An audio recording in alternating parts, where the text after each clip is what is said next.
Welcome to It's a Crime. I'm Linda, and today we're going to be talking about the Orson and Orrin West case. I'm going to read out an official family statement that was written in the past day, and then we can have a chit-chat about it. But before we get started, if you'd like to be part of the It's a Crime community, please click that subscribe button below, hit that notification bell to all. Please share this out where you can and give it a like. Now, let's get into it.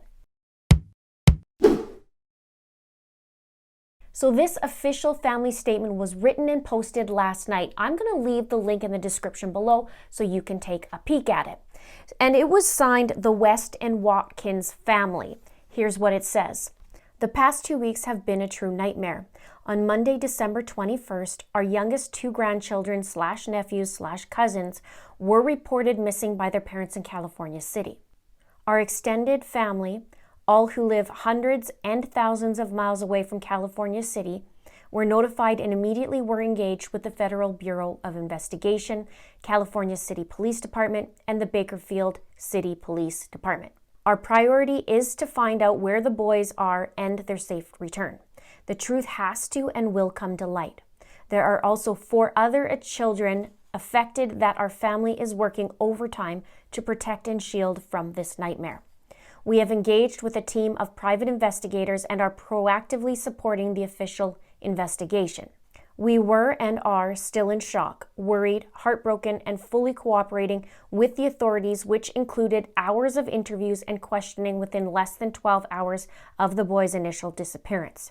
It should be noted that the 2 brothers are the youngest of 4 adopted siblings and share 2 older siblings who are the biological children of their adoptive parents. That is 6 children in total who are our primary focus. The boys and their sibling, they used singular, not plural, joined our family legally last year when the parental rights of their birth mother were taken away by the state of California, and the birth fathers collectively gave up their parental rights. It's my understanding that Orson and Orrin both have different biological fathers. When the approval to adopt was granted last year, we were ecstatic that they would have a permanent home. We will not disparage or bash the biological family of the boys, but it should be noted that they were placed into the system for various reasons and were adopted as a result. We are sure the pain and anger we feel is also felt by the biological family, and our hearts go out to them. There have been speculation and theories as to why we, the extended family, are not physically leading the volunteer search efforts on the ground in California City, and why we have avoided the press. Those theories do not reflect that in less than 24 hours of the disappearance of the boys, our extended family started receiving threats of physical violence, including death threats. Family members who live thousands of miles away have also received these same threats. We were advised appropriately to avoid public spaces and crowds given the immediacy and intensity of these threats. In fact, the boys' home has been pelted with rocks, windows have been broken, and vandals have attempted to break in. While we understand the anger and frustration felt by so many, this type of response has complicated our ability to lean in fully and has distracted from the actual search. All threats have been taken seriously by the FBI and local law enforcement. Our priority is to find out where our boys are and their safe return. The truth has to and will come to light. There are also 4 other children affected that our family is working overtime to protect and shield from this nightmare. We thank those who are standing in the gap by searching as volunteers and fully support all law enforcement agencies in fully investigating all possible scenarios and leaving no stone unturned. For those who have attacked us, wish us harm and ill will, we will continue to pray for you and ask that you direct your energy on helping the actual search. If you have any information that could lead to the location of Orrin and Orson and unpack what has happened, please contact the following agencies: the FBI, LA Field Office at 310-477-6565, the California City Police Department at 760-373-8606, and the Bakersfield Police Department at 661-327-7111. It says, "We are grateful to the reward funds that have been established and plead with everyone willing to please help us find our boys and bring them all home safely." I will also put the link in the description below for those rewards.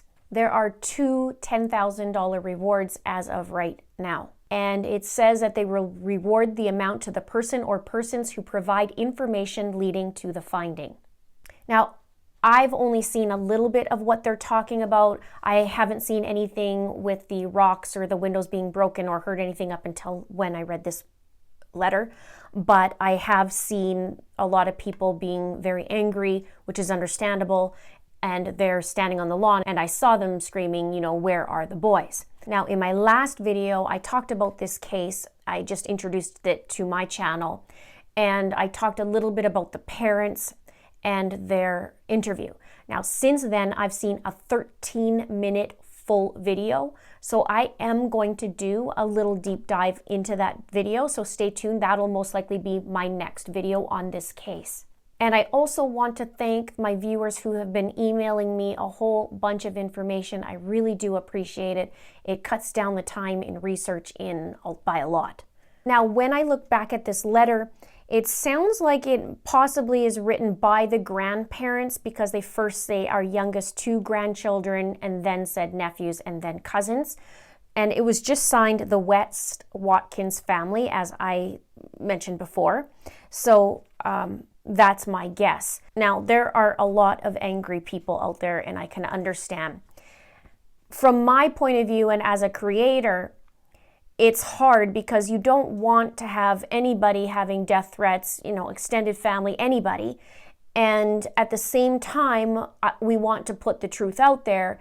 And if there's something that I see or other creators see, we want to get that out there because we want the truth out, right? So it's delicate. But I am going to move forward, and I am going to talk about the interview, so stay tuned for that video. And the bottom line is we really need to find Orson and Orrin. The sad thing and the worrisome thing is that the police chief was talking about how he suspects foul play and how the dogs were sniffing into the house, had caught the scent of the boys in the house but not outside of the house. So there is a few things that he has stated that causes some concern, and obviously the FBI is involved. So let's have a chit chat below. Tell me what you think about this letter and any other information you may have. Please let me know, and you can also email me at itsacrimeandashame@gmail.com. Please subscribe if you haven't done so already. Please like and please share. Thank you so much for watching. See you soon.